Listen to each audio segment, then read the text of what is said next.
बिजली है। यह क्षेत्र हमारा बिजली से काफी सालों से परेशान है, दुखी है। मैं भी उसमें लगा हूं। मैं बताना चाहता हूं आपको, अमना के जहां बिजली का सब स्टेशन है, 132 सब स्टेशन मैं लगवाना चाहता था, लेकिन बाद में जब विषय आया कि 132 लगवाने से मेरे क्षेत्र की समस्या दूर नहीं हो पाएगी, क्योंकि हमारे यहां लिफ्ट कैनाल भी है और लिफ्ट कैनालों की सप्लाई भी बिजली की गाजीपुर से आती है और गांव के बिजली की सप्लाई भी गाजीपुर से आती है। दोनों की समस्या कैसे दूर होगी, इसके बारे में हमने वर्किंग किया तो पता चला कि 132 से उसका समाधान नहीं होना। मैंने फिर उसको 232 का सब स्टेशन बनवाने का प्लानिंग किया, एस्टीमेट बनवाया, सरकार में भिजवाया,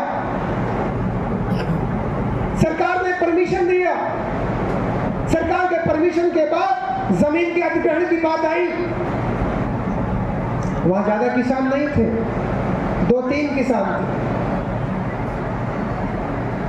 उन लोगों ने जमीनें नहीं दी, उन लोगों ने जमीनें नहीं ली और हमने विभाग को मना कर दिया, उनकी जमीन को नहीं लेना है अगर वो नहीं देना चाहते हैं, क्योंकि आपका सर्किल रेट कम है। अगर वो किसान नहीं चाहता है तो हम उसकी जमीन नहीं लेंगे और हम सरकारी जमीन का पास करा करके उसमें सब स्टेशन खुलवाने का काम करेंगे। उसके बगल में जितनी सरकारी जमीन है, पशुपालन विभाग का, स्वास्थ्य विभाग का, सिंचाई विभाग का, तीनों जमीनों का प्रस्ताव बनवा करके हमने शासन। क्या सुशील सिंह आपने ये क्या कर दिया? इतनी बड़ी परियोजना आ रही थी जनपद में, आपने क्यों यहां से हटवा दिया? क्योंकि विधायक तो आपने बनाया है आशीर्वाद देकर के, सहयोग देकर के।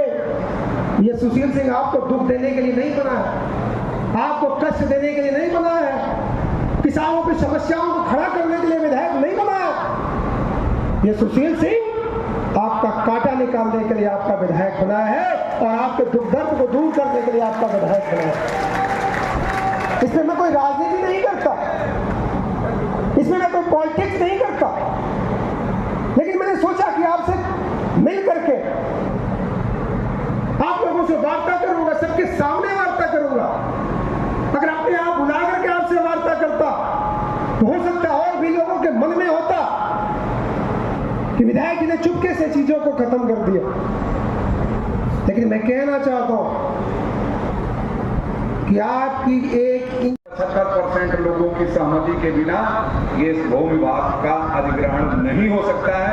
और जो ये 13-14 पीड़ित गांव के लोग पहुंचे हैं उनके प्रतिनिधि के रूप में, इन लोगों की ये उपस्थिति ये साबित करती है कि 75 या 15% भी लोग जो है अधिग्रहण के पक्ष में नहीं है और 85% लोग जो है इस अधिग्रहण के विरोध में।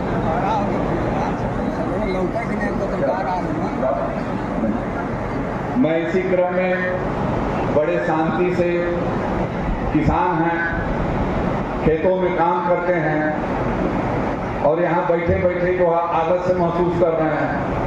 हमारे विजय भैया कृषि, विजय मौर्य जी बड़े भाई जो है सोगाई, ये सारे लोग सुस्त पड़े हुए हैं। तो मैं एक नारा लगाता हूँ, उसके साथ आप लोग नारा लगाने का काम करिए और इसके बाद में डॉक्टर समर बहादुर सिंह जो 2 मिनट भावनाओं से जोड़ दीजिएगा। किसान एकता जिंदाबाद, जिंदाबाद, जिंदाबाद। किसान